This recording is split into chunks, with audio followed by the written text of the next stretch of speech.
Hello, everyone. Thank you so much for coming.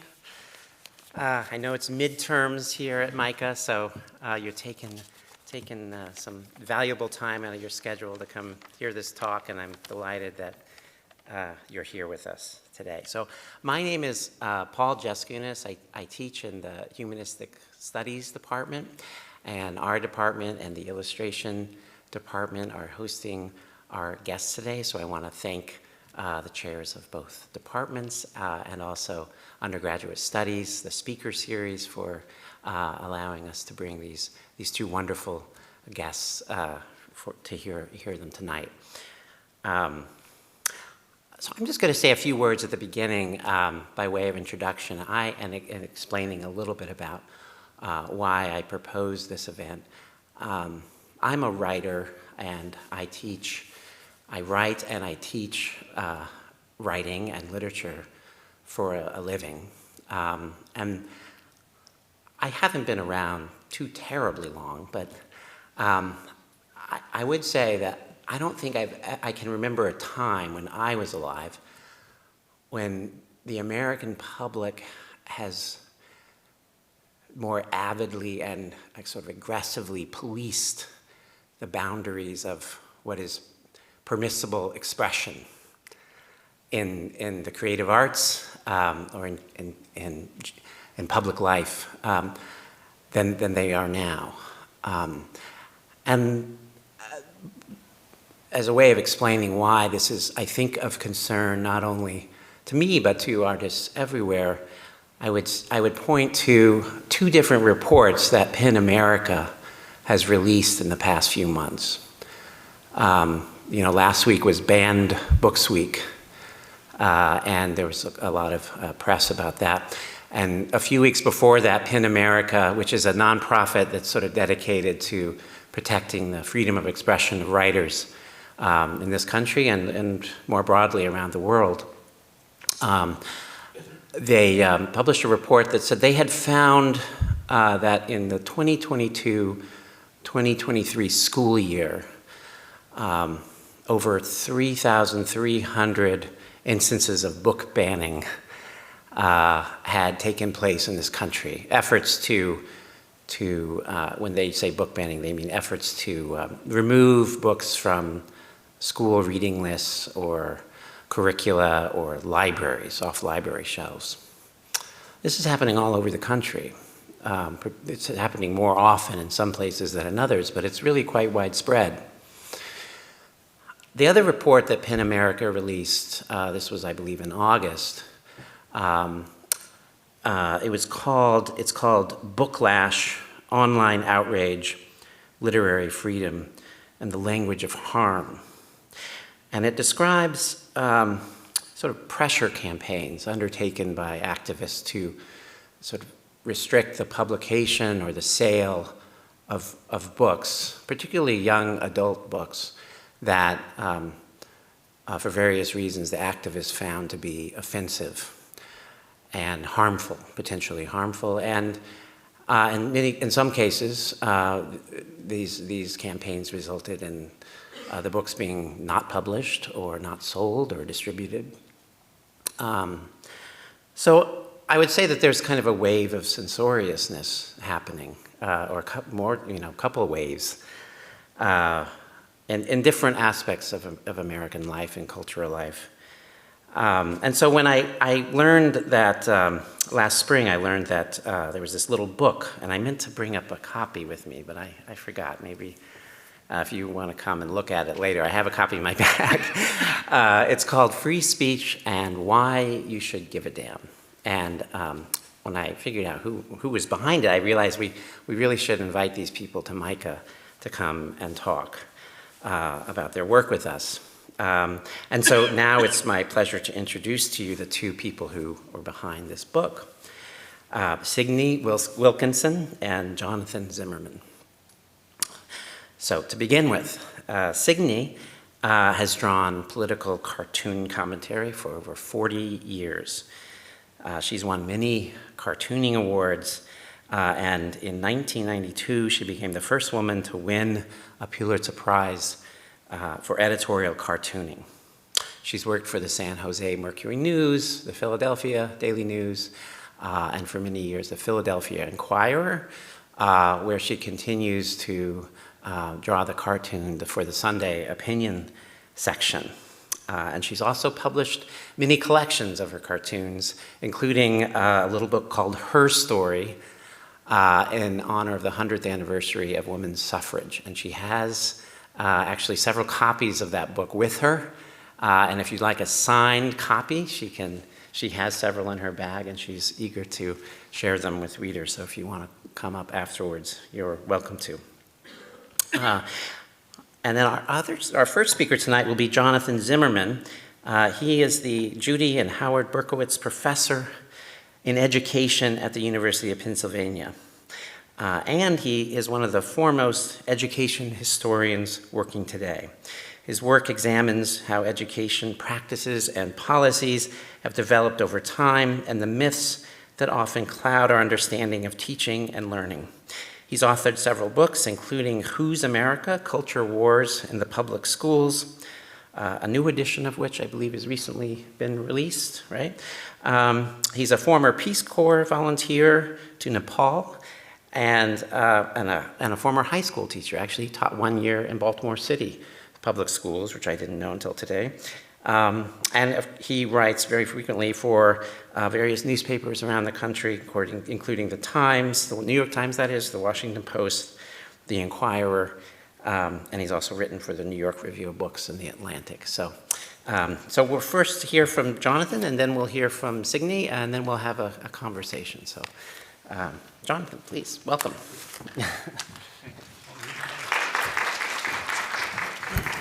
Oh, well, thanks to Paul for that lovely introduction, and thanks to all of you for coming out tonight. If you actually read any of the books I wrote, you may be the first blood relatives to do so, although we might be related.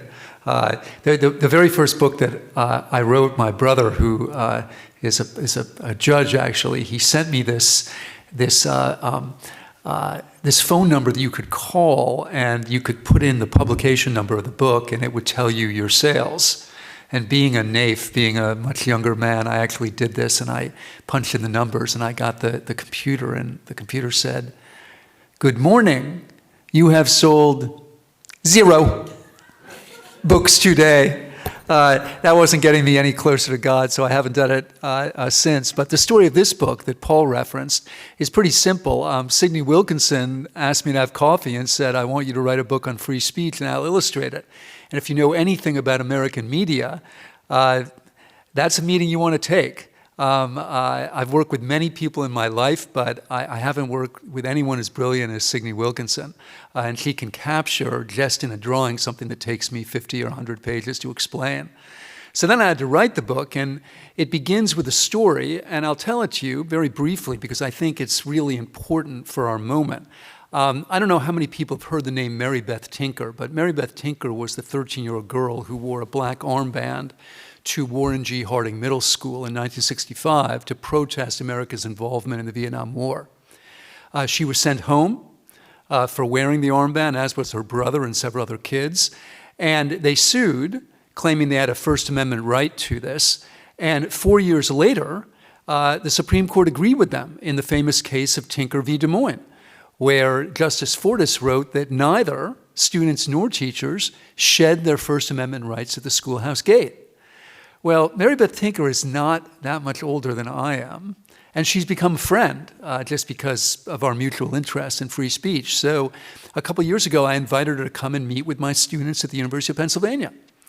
And she told her story, and she actually brought the armband, and she puts the armband on students, which is cute, but also as a historian, it makes me sort of nervous. It's like, do you also have an original copy of the Declaration of Independence in your purse? I mean, the armband should be in the National Archives, and I should tell you, Mary Beth recently told me it is. She stopped doing this.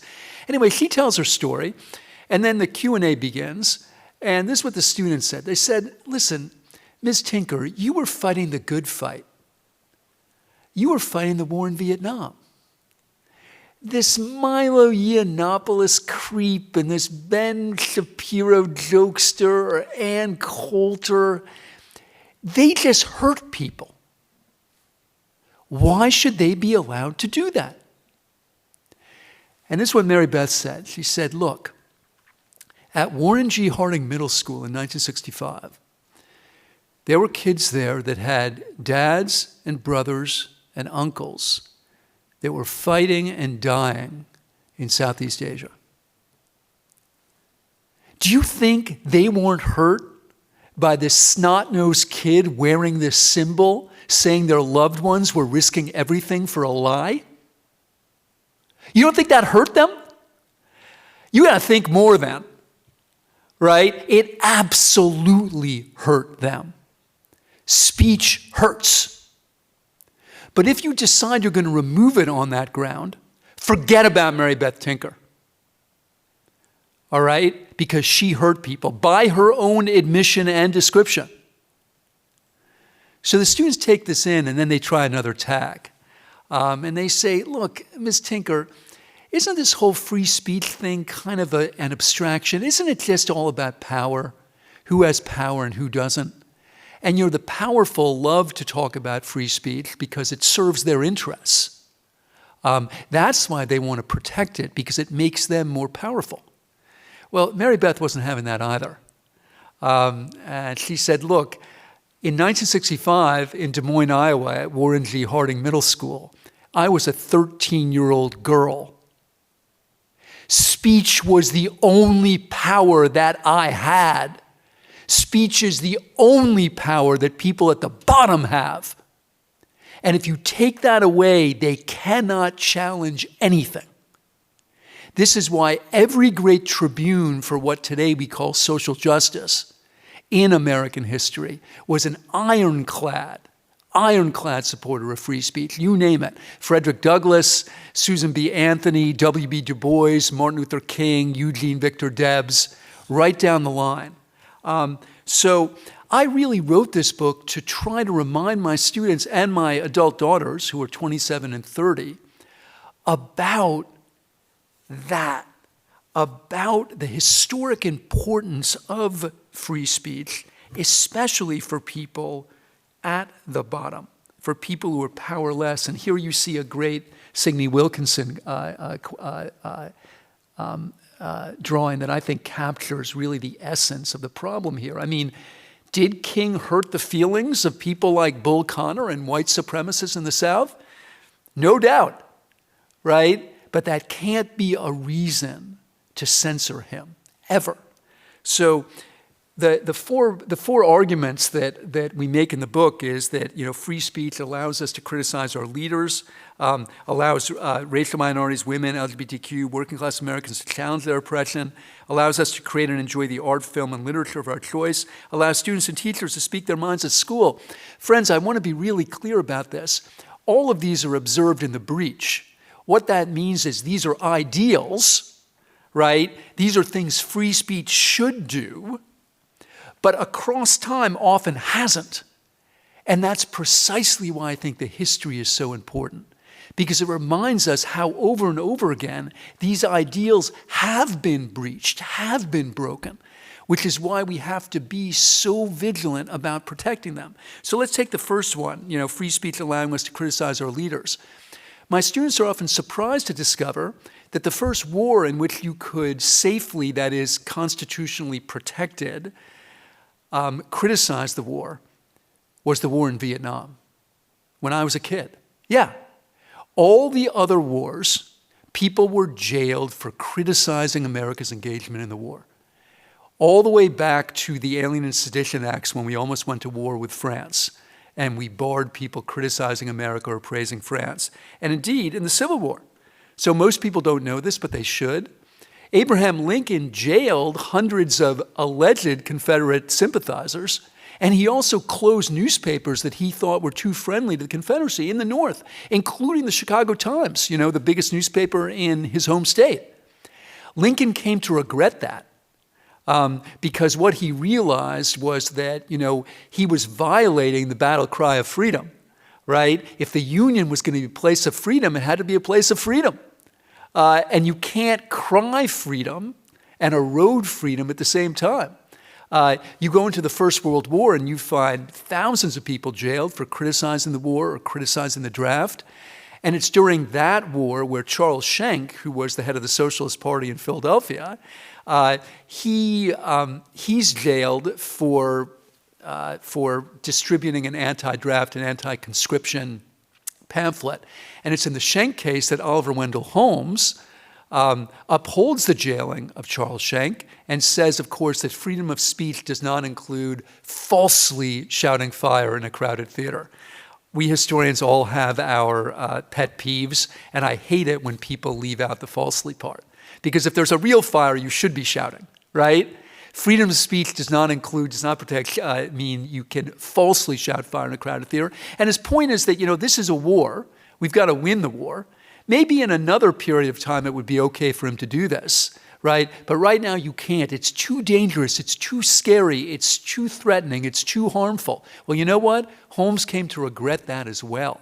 And 2 years later, he's on the other side of this free speech thing. And in the Abrams case, which is another case about somebody distributing anti-conscription pamphlets, he says, no, we have to allow this. We have to allow it even during wartime, because the only way we as a democracy can decide whether we even should be at war is if we're allowed to talk. So it allows us to criticize our leaders, or it should. And then it also allows racial, gender, sexual minorities to challenge their oppression. Friends, the first mass censorship campaign in the United States, it's after Nat Turner's rebellion. Yeah.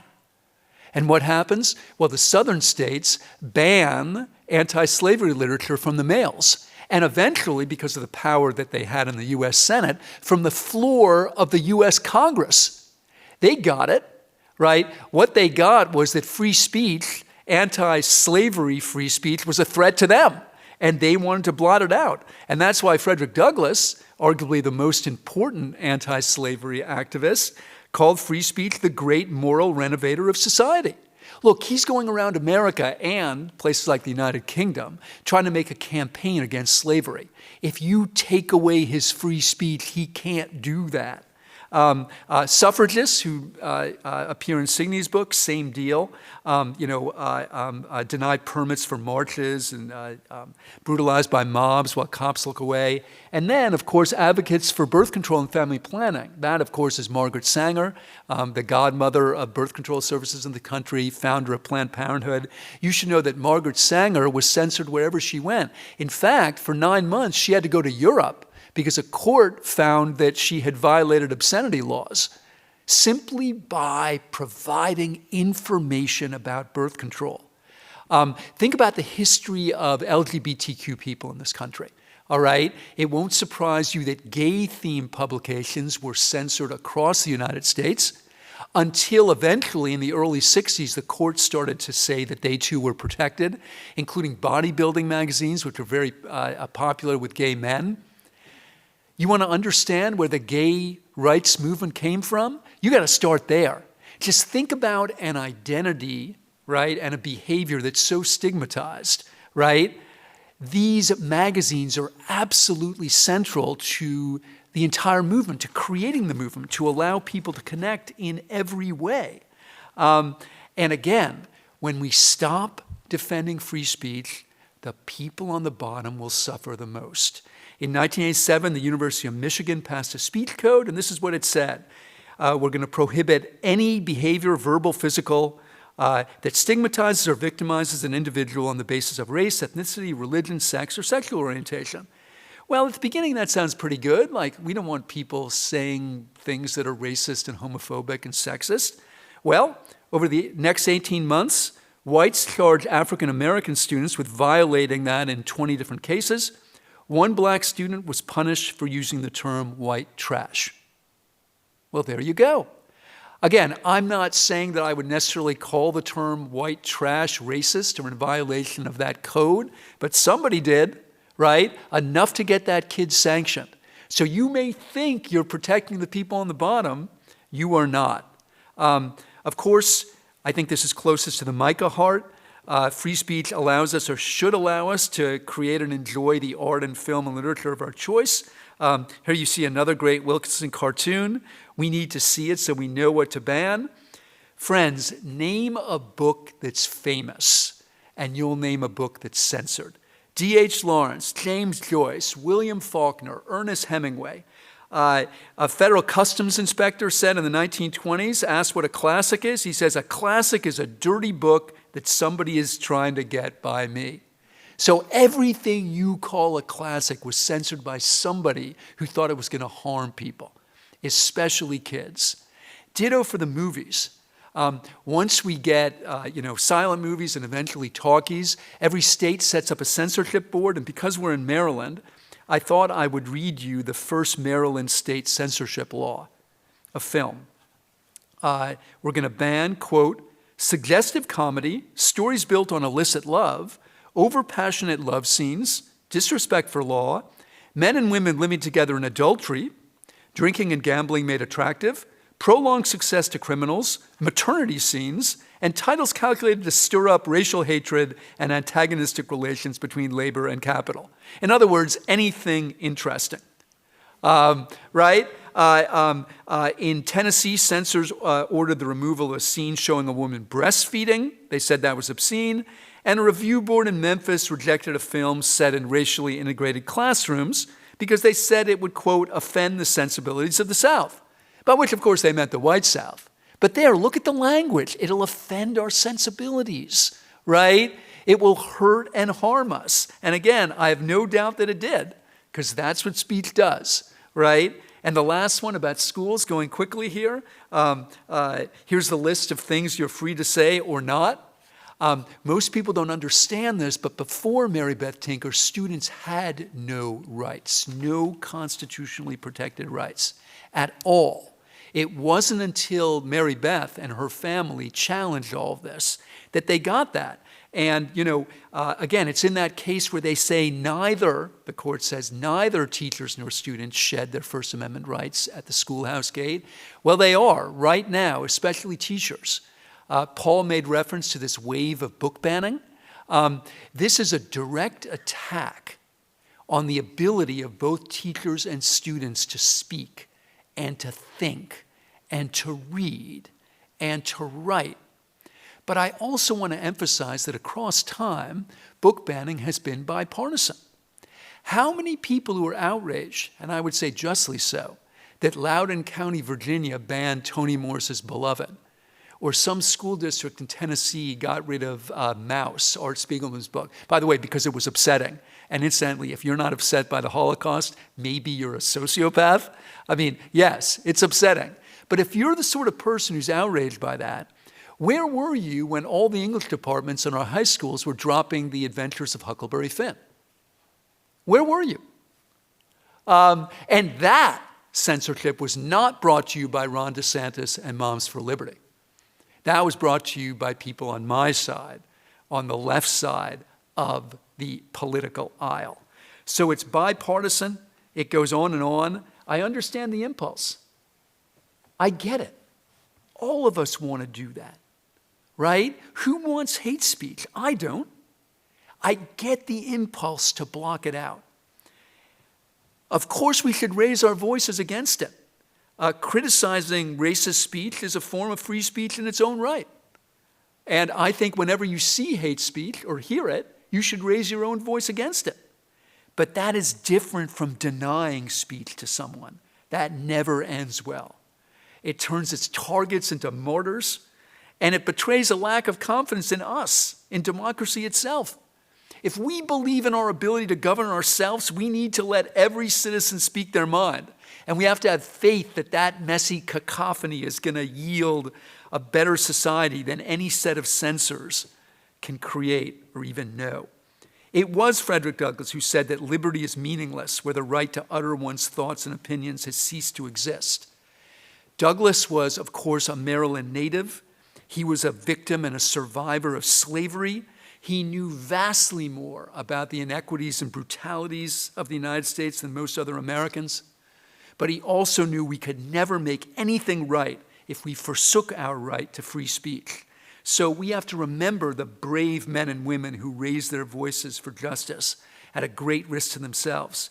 And we need to speak up again for free speech, which is still our best vehicle for righting the wrongs of America. Let free speech ring. Anything less will diminish us all. Thanks a lot.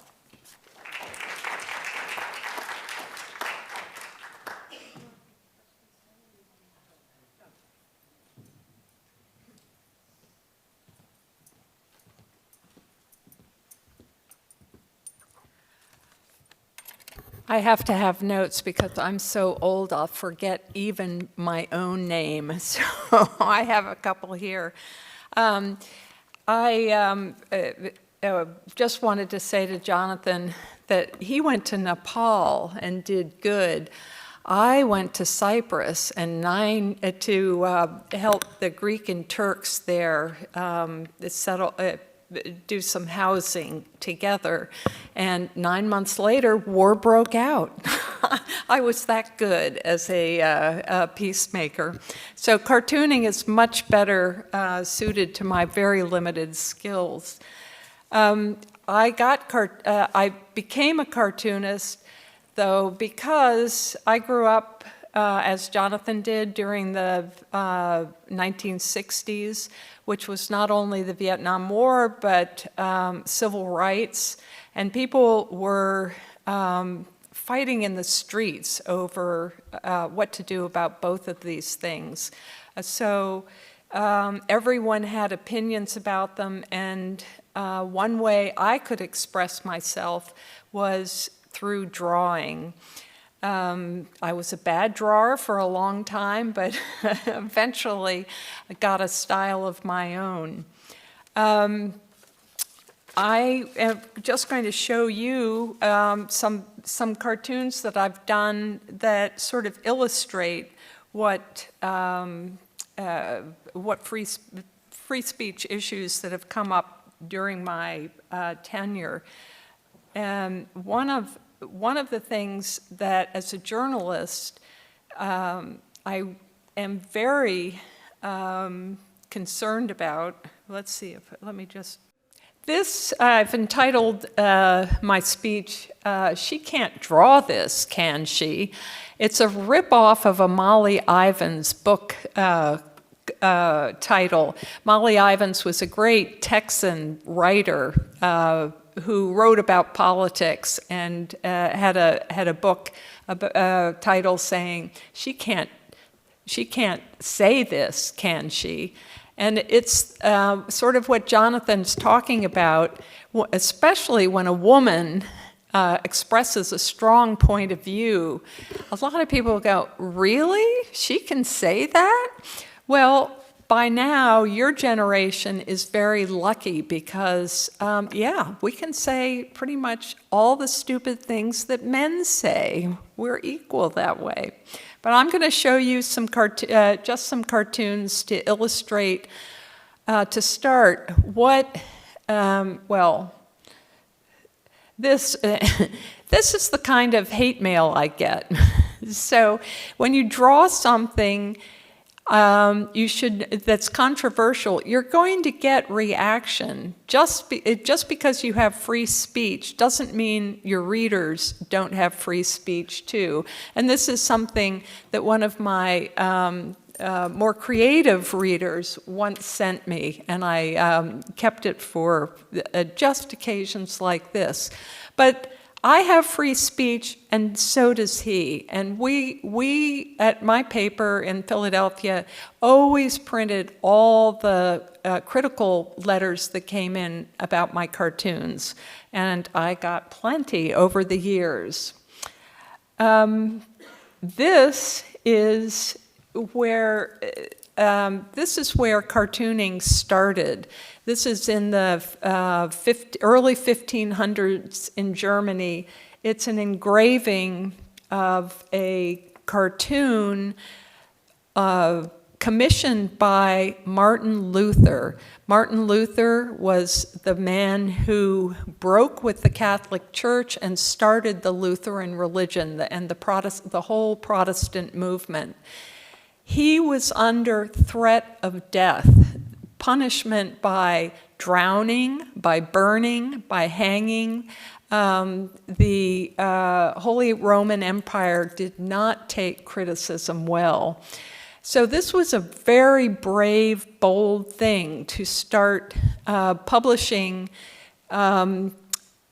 cartoons that was against the Holy Roman Empire. And he used cartoons because his people in Germany at the time, they didn't speak Latin, the language of the Pope.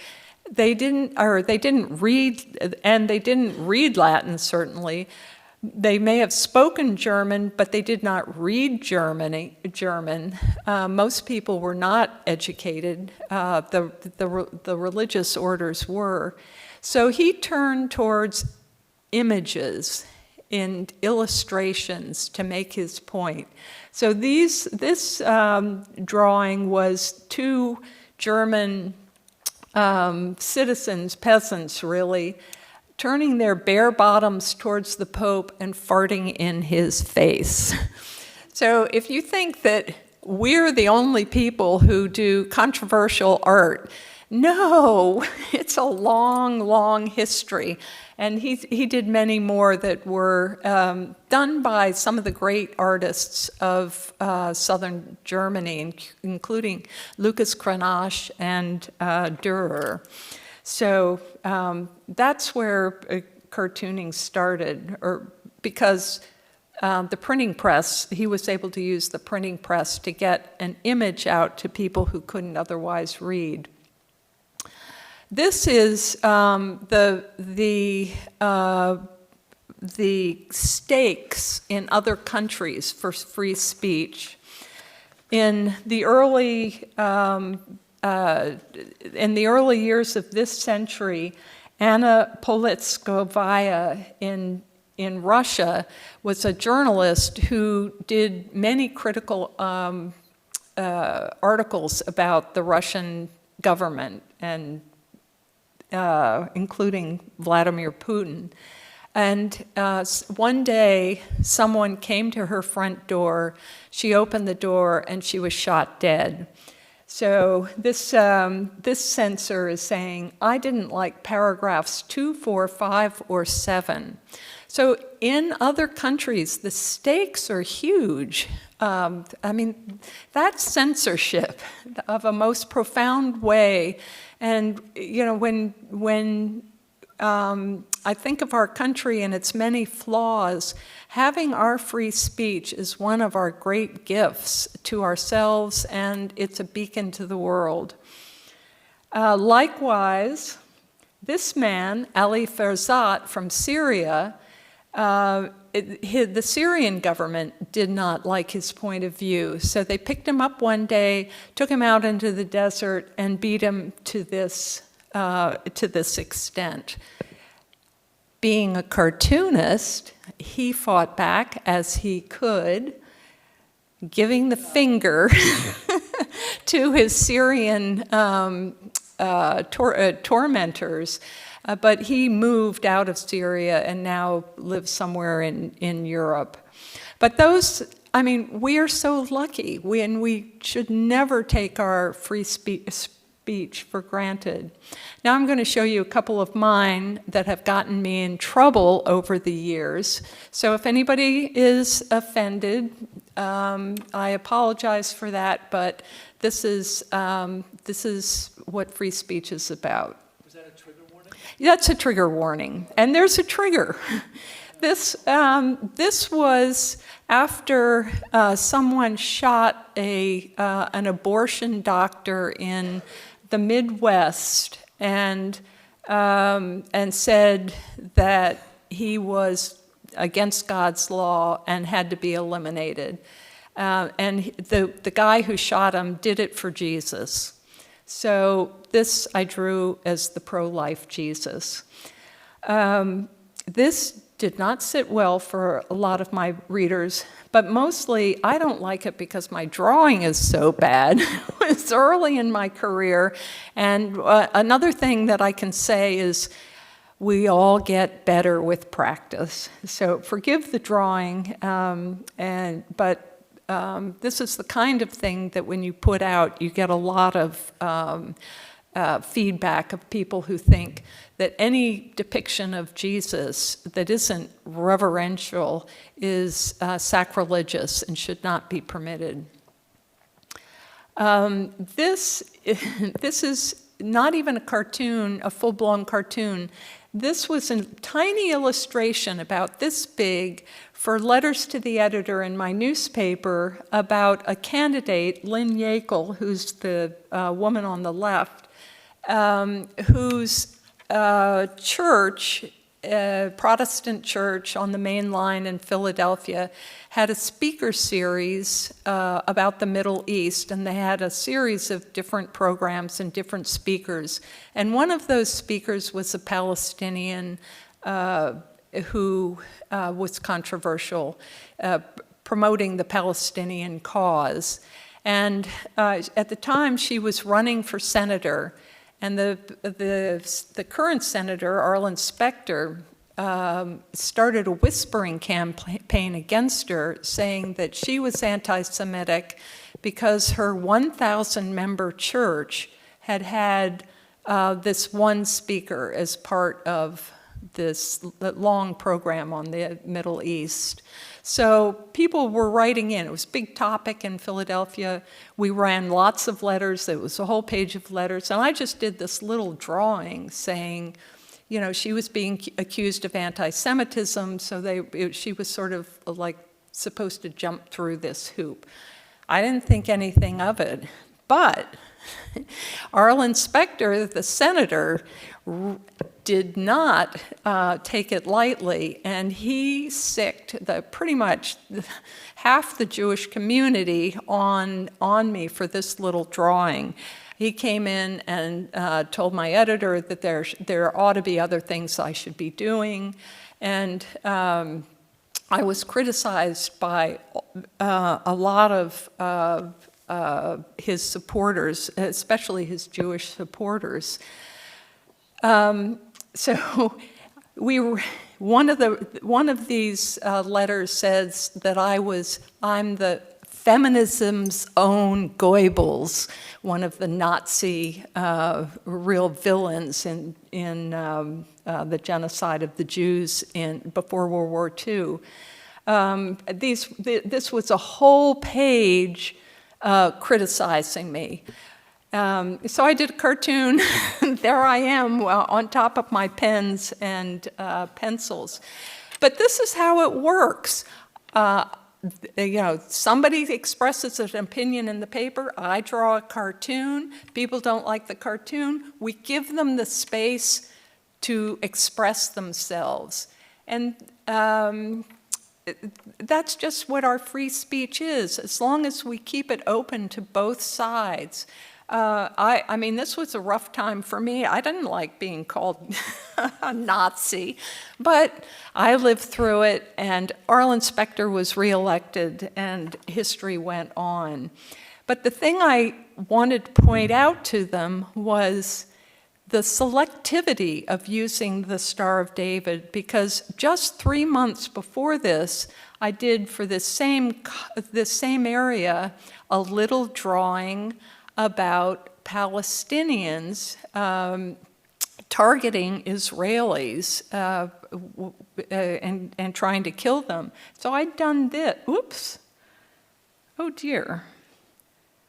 There should be, let's see if I did this drawing with the Star of David, but this drawing drew no protest because it is a drawing supporting the Jewish cause, not in any way denigrating it. So usually, a lot of the time, the criticism that we receive is conditional. It's conditional on the context of what you're talking about. So the Star of David is okay if it's supporting something, but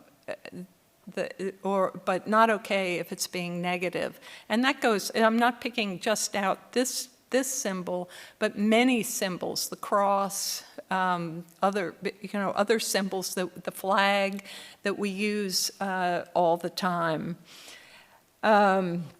So then I did this cartoon. I can't read what's the caption say? Remove anything offensive. Okay, yeah. Remove anything offensive. Well, if you let every single person remove something that offends them, there's nothing left in our newspapers, in our magazines, on our websites. Now, this cartoon got me into real hot water. There was in Philadelphia right now, we're having a terrible murder problem. But when it was in 2005, there was a spate of crime that was leaving especially young black Philadelphians bleeding and dying in our streets. And so I did this cartoon. If you want great views of young black men killing each other, come to Philadelphia. Well, many black Philadelphians were incredibly outraged over this cartoon and picketed our paper, called me a racist, and it was extremely unpleasant for me. But we did the same thing. We invited them in. They could talk about their grievances. We did articles on it in the paper and more letters to the editor.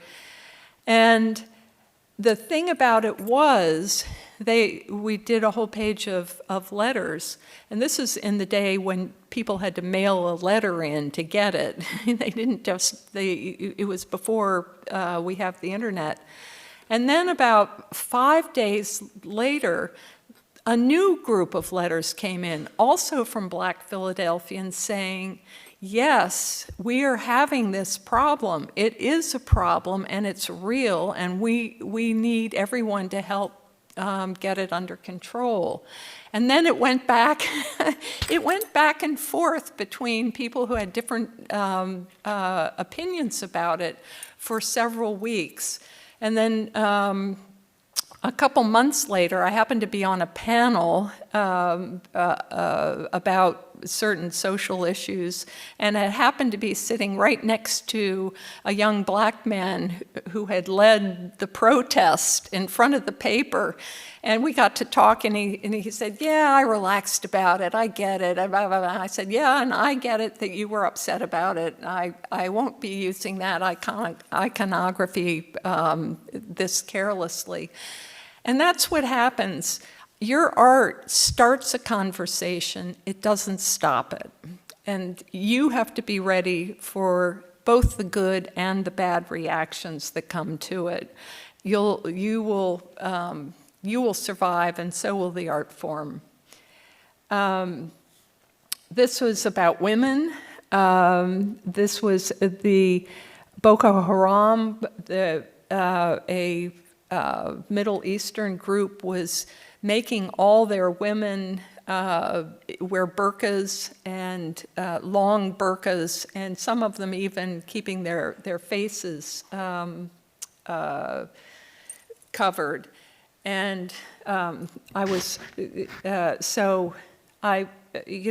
just put their picture because Americans were criticizing them for doing that. But then at the exact same time, on women's college campuses in the United States, women speakers who weren't liberal and they had different points of view were disinvited from speaking. That was Condoleezza Rice at Rutgers University. She used to be the Secretary of State, in the early 2000s. Christine Lagarde was the head of one of the big international monetary funds.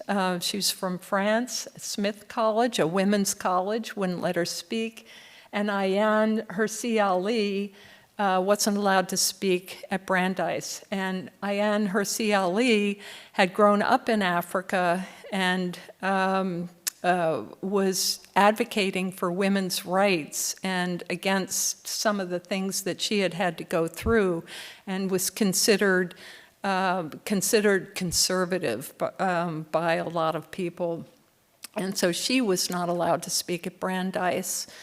So as Jonathan has said, you know, if they had been allowed to speak, those kids at these colleges would have been able to say back to them, but what do you mean? Aren't you, aren't you being too harsh about these various groups you're criticizing? And together they would learn about what these situations are. Again, it's speech is the start of learning, not the end of it. So this is the safe space library, where absolutely nothing to offend anyone. And Jonathan and I wrote this book so that all of you could read the books you want anytime you wanted, and that the libraries would be filled with books, not just of one opinion by one group of people, but opinions by many people, so that we could understand this crazy, wacky world that we live in. And that's why I do my cartoons, and that's why Jonathan and I wrote this book. So thank you very much, and I'll be glad to take your cat calls and questions.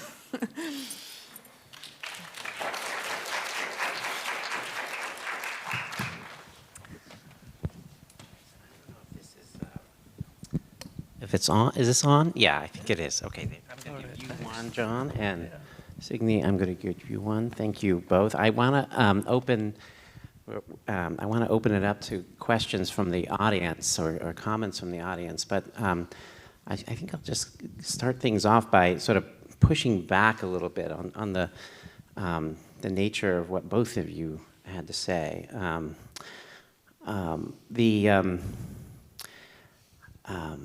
You brought up these speakers who weren't allowed to speak at places like Brandeis and Smith, and you brought up the point that English departments are dropping The Adventures of Huckleberry Finn.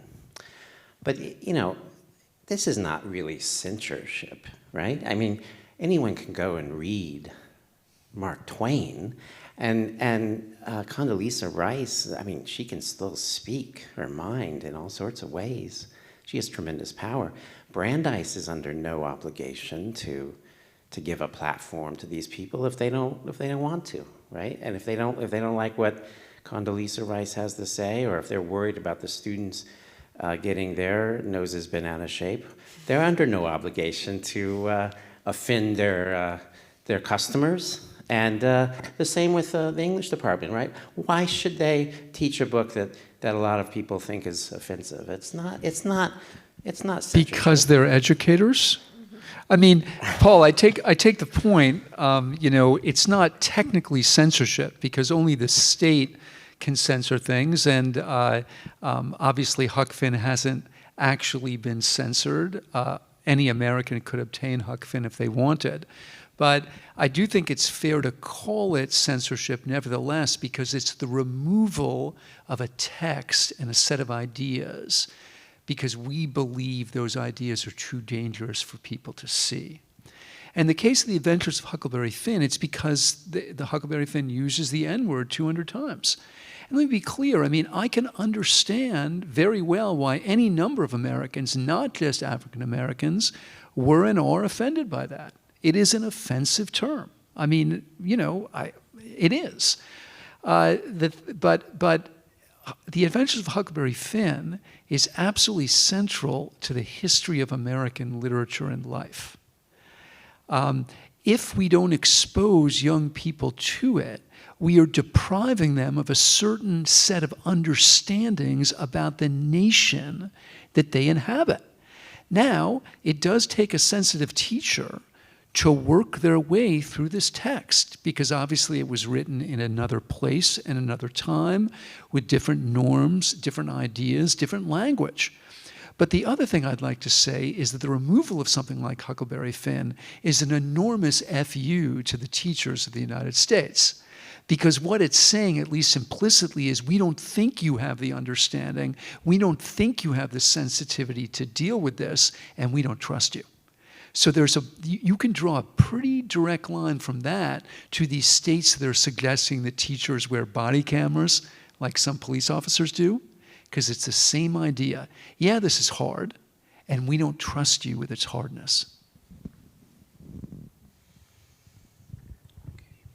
All right. Well, I want to just again push back a little bit on this, on your history lesson, John. We don't live in Frederick Douglass's time, right? We don't even live in Mary Beth Tinker's time. We were chatting earlier about Elon Musk. He's been taken to, a lot of people are upset about, he wants to turn Twitter, or was Twitter, into a more freewheeling space. And so that forum, now you can find all sorts of really, kind of hate speech and misinformation on that platform. And so, I mean, in a sense, isn't that, he's a very powerful figure, and he's someone who's championing free speech, and so isn't that a kind of an example of where the free speech banner is being used as a kind of weapon by the powerful, And the people have spoken. The number of people who are on X after Twitter has gone way down because they don't want to be in a cesspool. So, that I think is the response to his speech. If that's where you want to be, I don't need your platform. Yeah, people are raising their voice against Elon Musk. They're using their freedom of speech to vote with their feet, like Signe is saying, and also criticizing him. But let me say something else. Twitter now acts as a private company, right? As is Facebook, now Meta. They can post or not post what they'd like. I think the question is, what should the rest of us do about that? How should we think about that? And I think Signe is suggesting one answer, which is, if you don't like it, vote with your feet. But that doesn't really answer Paul's question, because there is horrible, hateful misinformation percolating through, all of our media, but especially social media. I mean, that's not an opinion, that's a fact. Right? So the only interesting question is what to do about it. And what I would say is, John Dewey said that the answer to the problems of democracy is more democracy. The answer to the problem of bad speech is more speech. It's raising your voice against it. And it's also, showing some humility about what we know and what we don't. And what information and misinformation are, because these are contested terms. Let's take one really, really specific example. You may recall that right after the pandemic began, that Facebook, when it was still Facebook, started to take down posts saying that the coronavirus began in a lab in Wuhan. On the grounds that this was hateful towards Asians or Asian Americans. Now, let me be clear about this. I have no doubt that some of the people posting that were indeed motivated by hate towards Asians and Asian Americans. I don't question that. But here's what happened, friends. This is the history.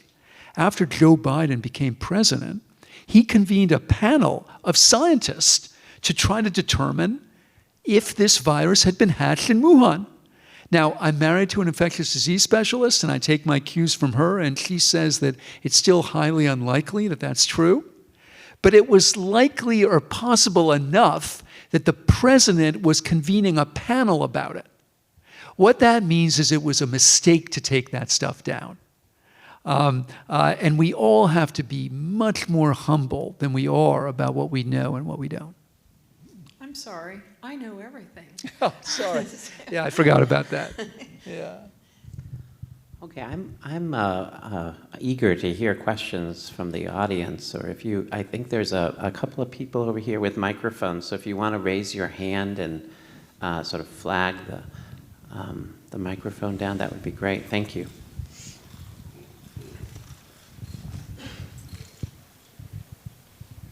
There was a Palestinian literature conference at University of Pennsylvania last month, And today, a major financial services CEO called for the resignation of the University of Pennsylvania's president and also their board of trustees. And I was just wondering, and for full disclosure, I have a son who's a junior there and is an Arab American. And so it's been painful. And I was just wondering if you could speak to that and speak to the uproar on campus about having the Palestinian Literature Council there. Well, if you Google me, since I teach at Penn and I also write for the Inquirer, I wrote a column about this excellent question. And here's what I said. I'm a professor and I get a lot of questions. And the most common question is, why should we allow hate speech? And I think the event that the student is describing here is the answer. Here's why we should allow it. Because we have different understandings of what hate speech is. So the people criticizing Palestine rights, they trotted out various comments made by speakers that they said, note, I said they said, were anti-Semitic. And the speaker said, no, it's not anti-Semitic, it's anti-Zionist. And that's not the same as anti-Semitic. Well, that's pretty complicated, and that's why we need to let them speak. I don't want Liz McGill, our president, or anybody answering that question for you and me. I want us to answer it together. And the only way we can do that, the only way in a democracy that we can figure that out is to talk and to listen. That's it. Now, the news just broke today, and I haven't read that much about this incredibly rich guy who says that they should resign. My first blush is that's a pretty excessive demand. You may not like what the president said about the subject. And what she said was, we don't endorse everything that's happening at this conference, but we're a place that values free expression and exchange. And so these people get to express and exchange. As I understand it, this very wealthy donor didn't feel like Liz McGill was criticizing this harshly enough. But again, I don't think that's her place. I don't think she's supposed to put her thumb on the scale. I think that is for you and for me, not for her. That's why we have to talk.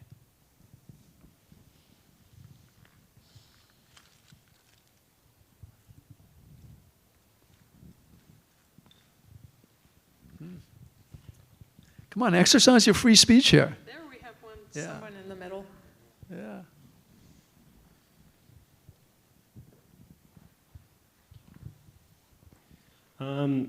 Oh, wow, okay.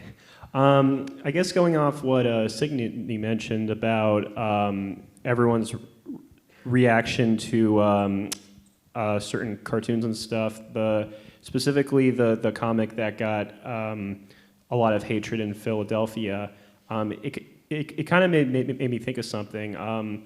Many years ago, this was when Walt Disney had created his Three Little Pigs cartoon, and in the original print, there was one scene where the big bad wolf disguised himself as a Jewish salesman, and it is as offensive as you can imagine. You can actually look, those in the audience, you can actually look this up on YouTube. Of course, it's not on Disney+. But the story goes that after it was released, a Jewish man actually criticized Walt Disney and his company for showing that, and rightfully so. And rather than just shoving the man aside, Walt himself actually approached the Jewish man and thanked him for his criticisms and asked him what they could do better. So I guess leading into that. And this can apply also to Jonathan, not just Signe, but also the point is, especially since you've all talked about, freedom of speech and hate speech within comics and even to a certain extent film, how do you feel that can be applied to animation or just any other art form in general, not just comics? Well, I think that Walt Disney did a good thing there, because I mean that's been my reaction, as I said about the some of the cartoons I showed you. I showed you the most controversial ones, but they really started a conversation. They opened my eyes to my own work, but it also allowed a dialogue to start between the readers or among the readers in our paper. And I think that's what, that's what we hope for. It gets people talking together who don't talk together most of the time, don't know each other even, and live in bubbles of prejudice or just myopia, thinking that the world all looks like the way they want it to look. So yeah, I'm glad Walt Disney did that. That's a good. And good if I could just add, I think running through this entire discussion for me is the essential idea that hate is a moving target. That is, people imagine hate differently. You know who's the worst, or let's just say the most vilified purveyor of hate on the planet? Salman Rushdie. Now, let me be very clear. I do not myself believe that Salman Rushdie engages in hate speech. But what I can tell you is that hundreds of thousands, most likely millions or tens of millions of people do, to the point of trying to kill him several times, and also threatening and, in one case, killing people that have published his books. They believe that his depictions of the prophet and other parts of his book are so hateful that he should die. Again, once you decide you're going to ban hate speech, right, you're not going to have a very good answer to the people that want to not just censor, but kill Salman Rushdie. I mean, a year ago, a guy in New Jersey got on a bus and went up to Chautauqua and took out his eye in an event in an effort to kill him. And that person believed in his bones that Salman Rushdie was engaging in the worst kind of hate speech.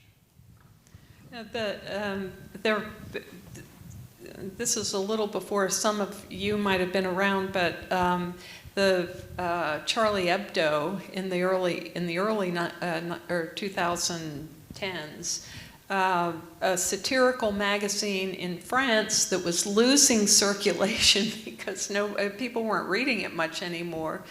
Two gunmen walked in and shot the cartoonists in that magazine. About 6 or 7 of them died for drawing cartoons.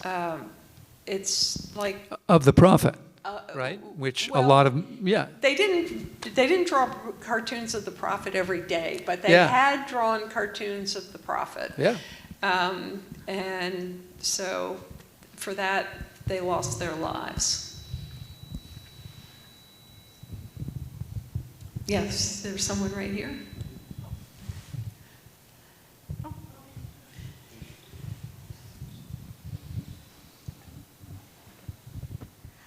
You guys talked a little bit about social media earlier in the talk, and I guess I kind of wanted to ask, since, I mean, social media are privately owned companies, but there are a lot of the public spaces we all occupy together now, for better or for worse, and I think it would be pretty unrealistic to wish for maybe us to move towards one or another. It's just the fact that like millions of people, probably billions, occupy those spaces now.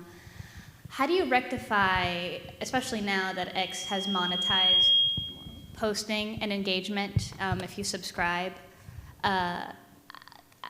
misinformation and outrage and hate speech that is posted and pushed by the algorithm because it's what engaged with? And I mean, it's a bit unavoidable that people will come across those things because people are on social media, and those things are the ones that are that get pushed by the algorithm. How would you rectify with regulating how social media algorithms work, or the sort of speech that they push or don't push in relation to the question of free speech, when so much misinformation or ambiguous information or even outright violent hate speech is what brings about engagement, even if it's engagement that doesn't necessarily agree with it, but is still pushing it up on the algorithm. Well, I mean, look, this is a huge question. In some ways, this is a question of our day, right? And I'm not wise enough to tell you what the solution is, but here's what I can tell you. There are countries in Western Europe, including Finland, where starting in first grade, everybody gets media education. And what media education, even in the young grades of elementary school, they show people different websites and teach them how to identify which ones are real, by that I mean credible, and which ones are not. I think the problem you're talking about, it's a political problem, it's a social problem, but really at its root, it's an educational one, right? The problem of misinformation is an educational problem because people haven't received the training and the schooling to distinguish between what's real and what isn't. Now, there's not going to be any magic bullet here, but at the same time, there's so much more we could do. And by the way, there are nascent efforts to do that in the United States. I mean, some of you probably saw, 5-6 years ago, Sam Weinberg, who was still teaching at Stanford, did a study in which he showed that Stanford undergrads couldn't discriminate between a legitimate and an illegitimate website. And this is Stanford. I mean, this is the place about which The Onion famously said, Stanford admits 0%, in one of its satirical headlines. So these are among the most privileged and the most highly educated young people in our culture. So that's an educational gap and a problem, and I think that's where it has to start. But I think the question you raise is really good because it's happening so fast. I mean, all of a sudden AI is here, and no one knows what it's going to mean and what kind of speech it's going to spit out when you ask it to do something. So I agree with you. We're in a weird time because if AI is what is going to be responding to us, like it's not the people in this room who get to respond to it. It's something that we have no control over. I don't love what's coming up next. I think we're going to have quite a few problems, and it's up to your generation to solve them. We created them, you solve them. Right, but since you mentioned the algorithms, the other thing I'd like to say is we are not powerless here. One of the things I constantly urge my students to do is to go to sites that aren't curated for them. The news feed is a poison for democracy. Think about that term, the news feed. Like, time for your 2 p.m. feeding, right? Exactly, open wide, perfectly curated to your search history, reflecting all of your own predilections and biases. I'll tell you that every night I watch Fox News. And the reason is I'm a liberal Democrat. And if I watch MSNBC or CNN, I'll just see my worldview confirmed over and over again. And that doesn't get me closer to God. It doesn't actually help me understand the world. It's precisely because Fox News comes from a very different perspective than mine that I learn things. Now, sometimes I get extremely annoyed. And the neurologists have taught us that there are like deep reasons for this. In fact, when you see information that confirms your biases and your politics, all the pleasure centers light up. It's like, I hate Trump also, right? But then you see information that's very different and cast in a different way than you think, and your brain's like, ow, I don't like that. And you really have to train yourself to do it. But I think that that's a challenge for all of us as citizens, is to move beyond the news feed, because the news feed is just an echo chamber of you. That's what it is. I totally agree with him on getting diverse sources of your news. I don't do Fox News, but I do get the Wall Street Journal in print along with my local newspaper, and then I get the New York Times and the Washington Post on, electronically or digitally. So trying to read a broad spectrum of things is one thing that I think we can all do to help. What you were going to add something? This is a good question. Now I'm going to go worry about it.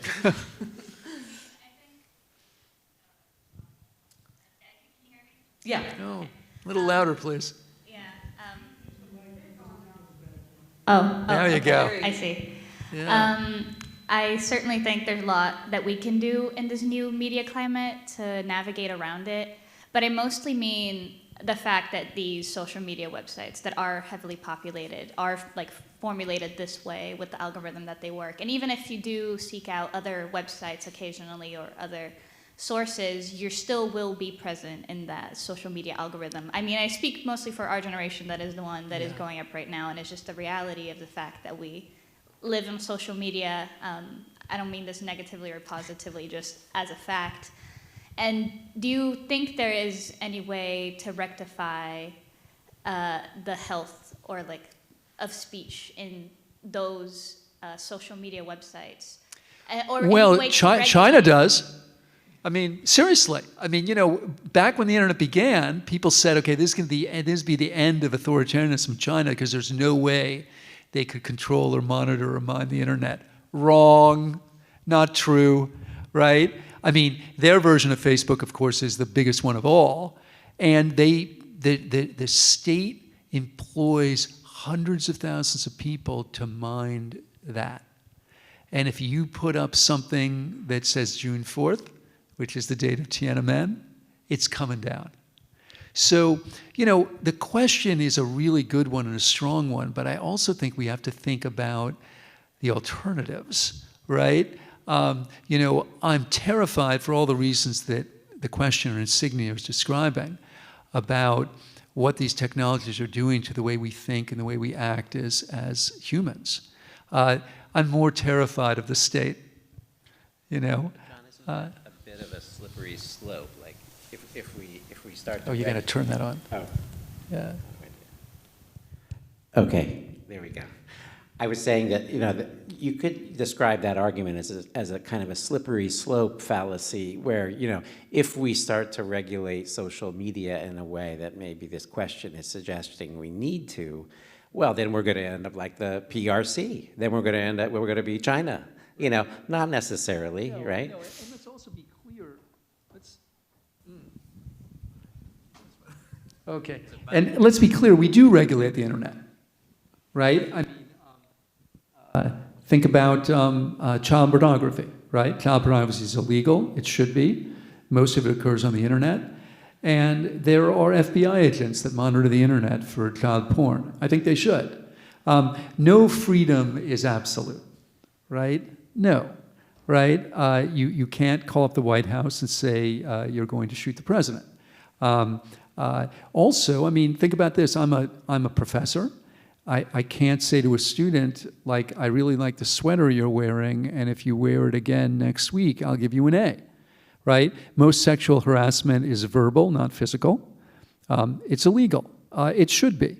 Again, as with any crime, in any given instance, you can debate whether the crime occurred, right? Did that person really rob a bank? Did that person really sexually harass somebody? But I think, or at least I hope, that most people think sexual harassment should be illegal, just like bank robbery should be illegal. And sexual harassment is mostly verbal, right? So every freedom has limits. And I think to Paul's point, right, the only interesting question is where should the limits be? And as an American, I like the idea of the limits being de minimis, minimal, right? Things like child porn.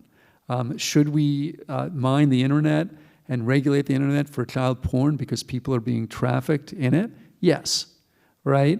But it seems to me, that's a very distinct area, and we should try to keep them distinct.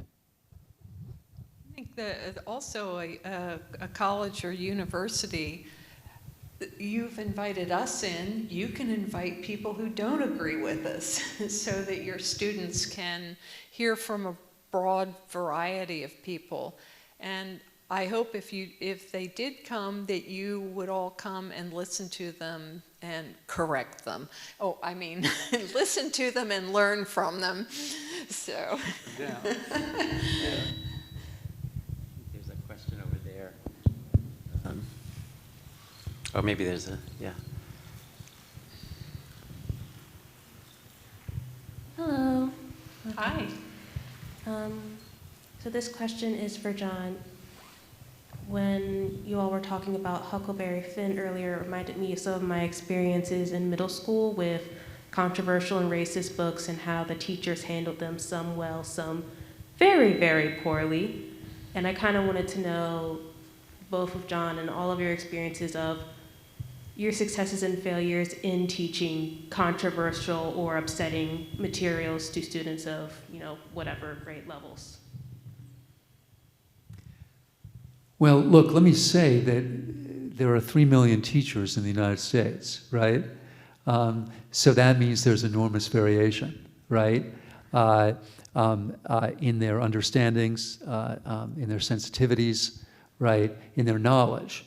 But one of the books I wrote was about the teaching of controversial issues. And one of the things I discovered is that in the United States, when you interview teachers about their training as teachers, and you ask them, during your pre-service training when you went to college to be a teacher, did they discuss or examine how to teach controversial issues? And the majority of teachers said no. That's a problem, right? There's a problem in the way we're preparing teachers if we're not letting them in on the little secret that, yes, right, they're going to encounter controversies. They're sometimes going to be enjoined to instruct about controversies. And how do you do that?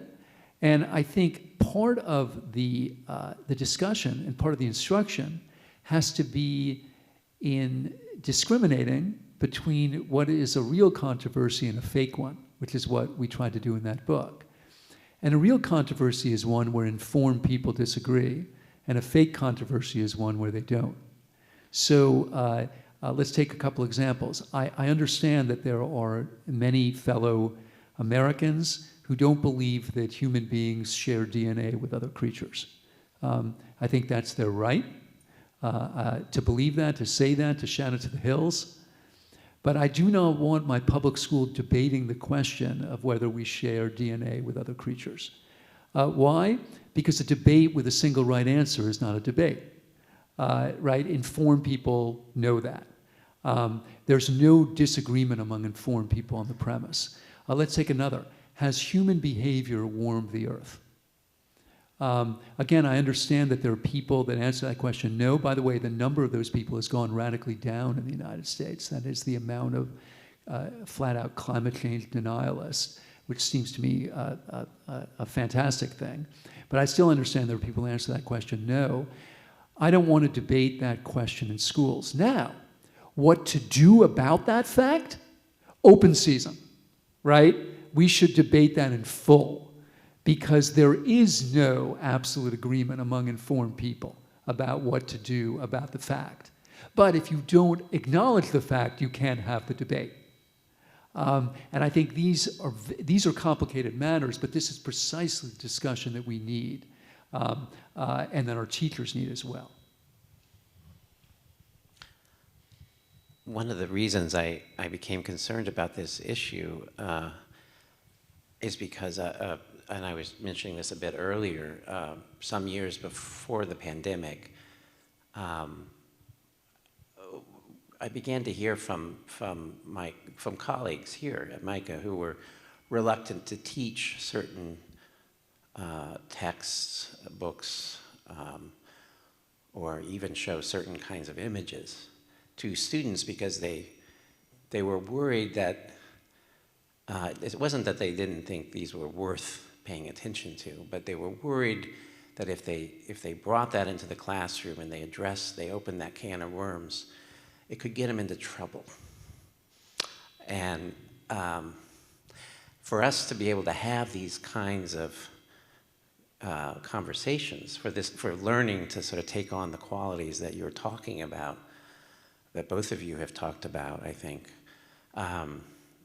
it seems like we need to have a certain kind of climate within educational institutions and schools and in all sorts of settings in our culture. And I guess one question that maybe we could think about is, how do we create a culture that is conducive to the sort of idea that free speech is as Frederick Douglass said, what's the Douglass quote? The great moral renovator of society. Yeah, Like, yeah. You want it's to a make great anything line. better, it starts with speech.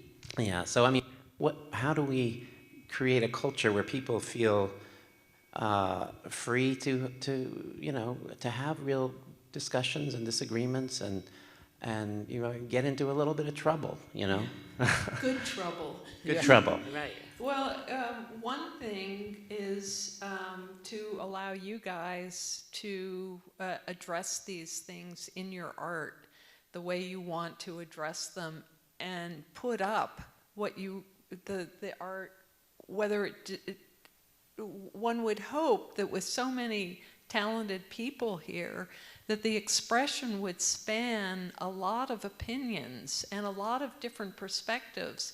I mean, the one thing as an artist is there's no one way to draw a human being, even the same human being. Two artists will draw Paul in two very different ways. Mine would be a caricature that he might not like as much, as opposed to a Rembrandt, where he would be looking incredibly intelligent and wise. Yeah. And all of us want to be represented in our best light. And sometimes artists don't do that. And that's part of an artist's job too, but just to look at a subject and do different takes on it, like the one I showed with the Ku Klux Klan. I wouldn't draw it again, and one of the reasons why was that I was on a panel at the Library of Congress, had a show on a panel on cartooning, and one of the other cartoonists on the panel was Keith Knight, who is a young black cartoonist who has both a comic strip and then he does political cartoons. And I showed it, and he got up and showed his cartoons on race, and a lot of them have to do with race. And he was very, he didn't attack me personally. I mean, we're kind of friends, but he, the way he approached it was so different, and it was coming from, his lived experience, as people say. And I realized that, my eyes could be open too. It wasn't that I should be, I should be more observant, not less. So, it's good to have a crit of your work and have many people, not just one person, tell you what they're seeing in your work. And certainly, over the years, just putting my cartoons in the paper, I hear from all sorts of people, people I would never meet just in my day-to-day life. But through them and through their commentary, I've learned a lot about my fellow citizens in Philadelphia, what they like and what they don't like. So getting your work out and having a variety of people get their work out is also one way to approach all of these issues. We can we don't have to agree on the details, and we can actually disagree, but we're working on it together in our own various ways. So go artists. And thank God that we can, right? I mean, I have this theory that every American is a patriot. They're just patriotic about different things. And this is what I'm patriotic about. I can write a column and somebody can read it somewhere in the United States, and just go immediately to their laptop and write me a letter about what an idiot I am. And even if the note is angry or occasionally hateful, because that will happen too if you have a Jewish last name, I still celebrate it. How many countries are there in the world where people feel they have both the right and the duty to do that? I don't know enough about the rest of the world to answer the question, but I suspect rather few. But somebody, just anyone out there, who is this Professor Zimmerman? Like, I'm going to give this Professor Zimmerman a piece of my mind. That makes me patriotic. That person can do that they feel empowered to do it, and that we can have that exchange. Nobody is stopping us. Nobody's preventing him or preventing me. I think Paul asks really the most important question of all, which is, how can we promote this exchange? How can we create a culture of exchange? I think part of it has to do with trying to look at the positives rather than the negatives. All the benefits that we enjoy by virtue of being able to do this, to communicate with each other. We need to celebrate that, and we need to imagine that as a land of potential, not just a land of harm and of fear and of offense. Look, speech does hurt and speech does offend, but that's a cul-de-sac. If somebody in this room was to say to me, I was very offended by something you said tonight, which, again, maybe you were, I would really only have one thing to say in reply. I'm sorry. And I would be. Like, I'm not in this world to offend people. That's not my goal.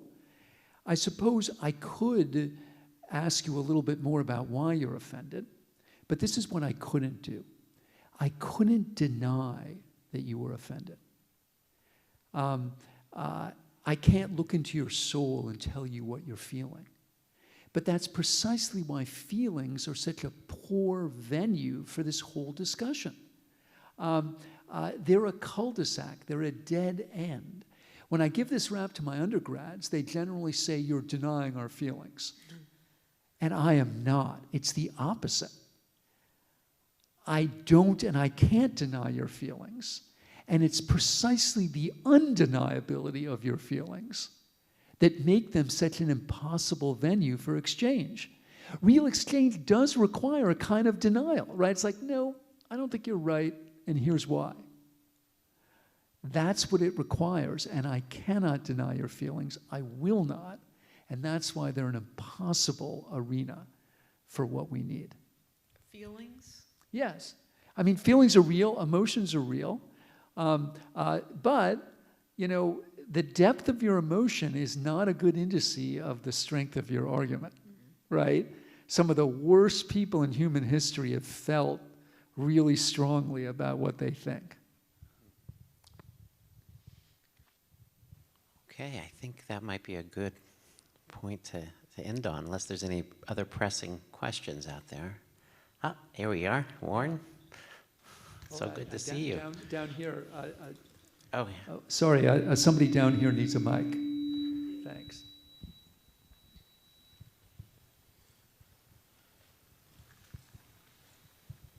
Was there another hand? Maybe we can all think about, since this is an art school and we are all creating images, I just thought the topic of self-censorship, like the images that you make, I make, that we make, how much self-censorship is occurring? I think that's a question to ask, just to ask ourselves, There's a lot of reasons to censor ourselves. One might be just a sense of decency. One might just be reticence, or what Paul pointed out. This is going to cause a lot of trouble for me. if I put this image out here, you know. But what do you really want to do with your work? You know, why do you make work? Why do I make work? What do I want to do with it? You know, I don't know. That's just, I just thought that's something to think about. Self-censorship. I see a lot of self-censorship in the world, and I've done a lot of it myself. You know. And Constant. Well, do you have an example? Sure. As an illustrator, it was easy because an editor would come back and say, I mean, this is going to open a whole can of worms. One time at the New York Times, on an op-ed piece, an editor came back to me and said, this image looks too gay. You know, think about that. Like, then what do, you know? They need it tomorrow morning. You have a working relationship with this person. You both know there's something wrong about this, but you sort of have this professional moment where, what are they going to do if I don't fix it? You know, quote unquote, fix it. You know, so that's a kind of an unsettling instance. But if you're not an illustrator, if you're just doing just what you want to do, I don't know. Think about that Dana Schutz painting of Emmett Till. You know, that could open up a whole conversation for all of us too. You know. Yeah, there were calls to have that painting removed. Well, when I went to see it, there was someone standing in front of it, and he wouldn't let me look at it. You know. But he felt very strongly that that painting deeply offended the man who was standing in my way. It deeply hurt the man who was standing in my way. Yeah, and a lot of the Emmett Till thing, of course, was the battle there. The critique was because the artist wasn't African American, the artist was white. And that raises its own, of course, can of worms. But, you know, I would say a couple things about self-censorship. All of us self-censor at some point by necessity. Because, you know, you want to, like, raise your voice at your spouse, and you know that would not be constructive or loving. And so you stop yourself, right? I think it's fair to call that self-censorship, and that's necessary self-censorship. I think the real problem is when we're censoring our political views because we're afraid of some kind of blowback because of them. So let's take a very tangible example. The Supreme Court recently struck down race-based affirmative action, especially in college admissions. And if you look at the poll literature on that, you find that between 40 and 50% of college professors don't think race should be used in college admissions. But, you know, during that whole debate, you didn't hear them saying that because the official position of the universities was that this was a good thing. Now, I think it's horrible that those people don't raise their voices. I think it's bad for the university, and I also think it's bad for affirmative action, which could only benefit from hearing lots and lots of different voices about it. So if self-censorship means, like, I'm stopping myself from expressing some sort of anger to someone I love or in some inappropriate circumstance, that's fine. But what if it means that I'm not going to contribute to a political dialogue because I'm afraid that people will hate on me for expressing that attitude? I would just say that injures all of us because it prevents us from learning more about the question at hand. Okay. Well, it's 8:30, a little bit after 8:30, so I think we're going to say goodnight. But thank you all for coming, and thank you, Jonathan, and thank you, Signe. I really appreciate you speaking with us tonight. Thank you for having us. Yeah, And, thanks a lot. If anyone wants a book of Oh, yes. a small book of women's cartoons, it's free. I'm getting. I put them out in 2020 for the 100th anniversary of the Women's Rights Amendment, and like 2 days later, the pandemic hit. So I have a few extra copies. Anyway, thank you very much for having us. This was a real pleasure to see MICA. My son-in-law went here and loved it, and says to say hello to all of you. Yeah, I mean, we spent the day talking to students, and I don't know if it was a representative sample, but I just want to say they were fucking awesome. I mean, the students were fantastic. Are you allowed to say that here? I believe I am, actually. Yeah. Anyway, thank you so much, and go Phillies. Was there a question over there? No? Okay. Good night, all. Thank you.